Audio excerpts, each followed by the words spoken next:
está essa semana, Paula? Ô Dumas, muito louca essa semana e um prazer falar contigo novamente. Ô Dumas, até a gente viu um movimento do Banco Central do Japão falando que não pretende elevar mais juros, até para tentar colocar um pouco de água em toda essa fervura. A gente viu, inclusive, outros movimentos de bancos centrais, né?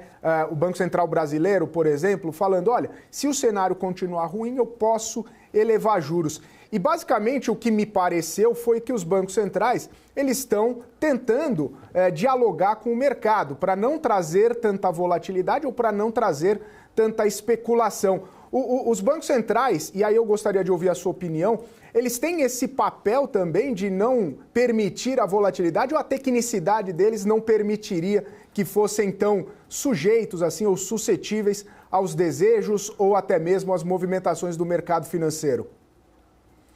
Veja, Felipe, by the book, você não pode voltar como era o Put Greenspan. Não é porque a Bolsa está caindo que o Banco Central tem que entrar, não é a função do Banco Central. Na minha opinião, quando o Banco Central brasileiro falou, olha, talvez a gente tenha que subir taxa de juros, foi porque essa brincadeira aí de carry trade, etc., o câmbio foi para 5,81, isso bate na inflação. Se bate na inflação, eu respondo. Agora, se bate na Bolsa, gente, eu acabo suscitando um risco moral. Todo mundo vai comprar Bolsa, porque se a Bolsa cair, eu sei que o Banco Central vai profanar a regra dele de cuidar de inflação e vai cuidar das bolsas de valores. Agora, se tiver um risco sistêmico para os bancos, aí ele entra na regulamentação. O que não pode ter, e que na minha opinião não vai ter, mesmo que essa desmontagem não tenha acabado de carry trade e de alavancagem, não acho que teremos um put Jerome Powell. Eu vou baixar a taxa de juros porque estão desmontando e isso prejudica a bolha, ou melhor, a Bolsa, o Nasdaq, o Standard Poor's. Como nós vimos, já não é mais o caso. Mas se voltar a acontecer, eu não acho que o Banco Central vai baixar juros para proteger a Bolsa. Ele pode baixar juros e falar, olha, se isso acontecer por causa de uma possível recessão, eu vou agir. Mas Banco Central não é put de Bolsa. Isso suscitaria um risco moral. O que é o risco moral? Todo mundo entra porque sabe que no final, todo mundo entra na Bolsa de Valores e ativo de risco, porque sabe que no final da conversa eu vou ter um grande salvador da pátria. Não é assim que funciona o mercado financeiro e não é essa a função de nenhum banco central. Claro, não vai deixar quebrar, como chegou num absurdo de, no momento de uma crise, alguém virar e falar, vamos quebrar o Lehman Brothers. Você não quebra um banco no meio de uma crise. Ninguém está defendendo que nós vamos ter que deixar bancos zumbis. Mas no meio de uma crise você fala, olha, fica na tua aí, que vamos endereçar essa crise, hora que acabar, a gente decreta a tua falência. Agora, no meio da crise, quebrar um banco como o Lehman Brothers piorou mais ainda a crise. Só fazer um adendo no caso da subprime. O problema maior de você quebrar o Lehman Brothers não é só que você quebrou o Lehman Brothers, é que a regulamentação na época dos Estados Unidos permitia você ter sociedade de propósito específico off-balance. Então você colocava todos os mortgage-backed securities e CDOs fora do teu balanço. Então o interbancário secou. Como é que o interbancário secou? Lehman Brothers quebrou. Aí chega um outro banco, vou chutar aqui, Merrill Lynch, Citigroup, fala, empresta dinheiro para mim que meu balanço está limpo. Gente, eu não sei se teu balanço está limpo, não estou falando nada de Merrill Lynch, nem de Citigroup, nada disso. Mas eu não sei se teu balanço está limpo porque a legislação permite que você tenha coisas off-balance, que é um absurdo. Que aí foi justamente que o Brasil se saiu bem. Claro, veio a marolinha, etc., mas os bancos ficaram ok e conseguimos tomar dinheiro do Ocidente, que inclusive quando eu morava lá, passei o Pires no Japão na China. Eu falei, gente, vamos dar dinheiro para os bancos brasileiros? E a conversa foi, não, vocês estão cheios de CDOs e MBS. Eu falei, não, nós não temos CDOs e MBS. Por quê? Vocês são inteligentes e sabiam que ia crescer? Não, ninguém ia saber que ia cair. Mas acontece que o nosso cupom cambial era tão alto que nenhum banco brasileiro, não banco localizado no Brasil, estava exposto a esse subprime. Aí fala, mas como é que eu posso acreditar? Você tem um monte de off-balance. Não, a legislação bancária brasileira não permitia nada fazer off-balance. Foi o momento que, quando eu trabalhei fora, foi o momento de passar o Pires e trazer dinheiro para o Brasil, falando para ele, primeiro, não temos inflação, porque o gringo naquela época não entendia Brasil. Ele achava que a gente estava em hiperinflação. Segundo, não estou devendo para o FMI. Terceiro, o banco que você está vendo, que eu estou mostrando aqui, é o que ele realmente é. Não tem nada escondido. Claro, pode estar fraudulento, alguma coisa, mas não tem nada escondido aqui. Se não tem nada escondido, foi a hora de passar o pente e conseguir fazer dinheiro, Felipe.